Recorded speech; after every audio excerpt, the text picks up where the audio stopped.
Սպերջենի աստվածաշնչյան ընթերցանություն ամեն երեկո, ապրիլի 3։ Մենք ամենքս ոչխարների պես մոլորվեցինք,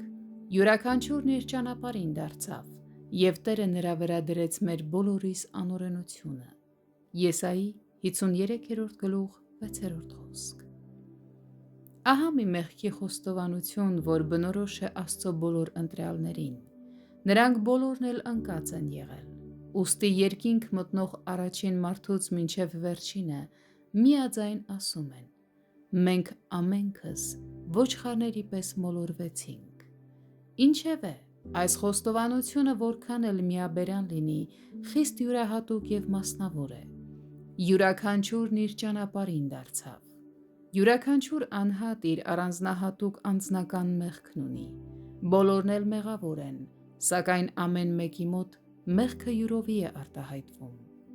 Անկեղծ ապաշխարության նշանն այն է,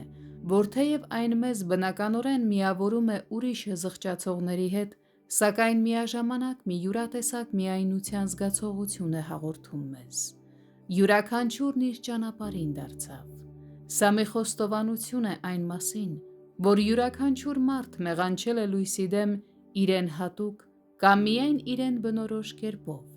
մեղանչել է այնպիսի մեղսալիությամբ, որ բացի իրենից չի դրսևորվում ուրիշ ոչ մեկի մոտ։ Այս խոստովանությունն անվերապահ է, չկա մի բառ, որ նվազեցնում է դրա սաստկությունը, և մի վանք, որ ինքնադարձման տեղ է թողնում։ Սա մի խոստովանություն է, որ դադարեցնում է ինքնարդարացման բոլոր ճանապարհների փնտրտուքը։ Սա նրանց հայտարարությունն է, ովքեր գիտակցաբար են մեղանչել են ծանր հանգամանքներում, մեղանչել են այրելով արդարացման բոլոր կամուրջները։ Եվ հիմա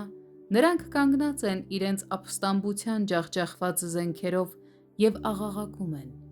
մենք ամենքս ոչխարների պես մոլորվեցինք, յուրաքանչյուրն իր ճանապարհին դարձավ։ Այնուամենայնիվ, ուշադիր կարդալով այս մեղքի խոստովանությունը, տեսնում ենք, որ այն չի ուղեկցվում անմխիթար հառաչանքներով, որովհետև հաջորդ նախադասությունը այն գրեթե երգ է դարձնում. Տերը նրա վրա դրեց մեր բոլորիս անօրենությունը։ Սա մեր 3 նախադասություններից ամենացավալին է, բայց այն լի է մխիթարությամբ։ Տարօրինակ է, որ այնտեղ, որտեղ թշվառությունը գլուխ է բարձրացնում, վրա է հասնում ողորմությունը, այնտեղ, որտեղ վիշտը հասնում է իր գագաթնակետին, այդտեղ հոգնած հոգիները հանգիստ են գտնում։ Խոցված փրկիչը բժշկություն է խոցված սրտերի համար, այնպես որ խոնարհ ապաշխարությունը, հայացքը սևեռելով խաչափայտից կախված Քրիստոսին, իր տեղը զիջում է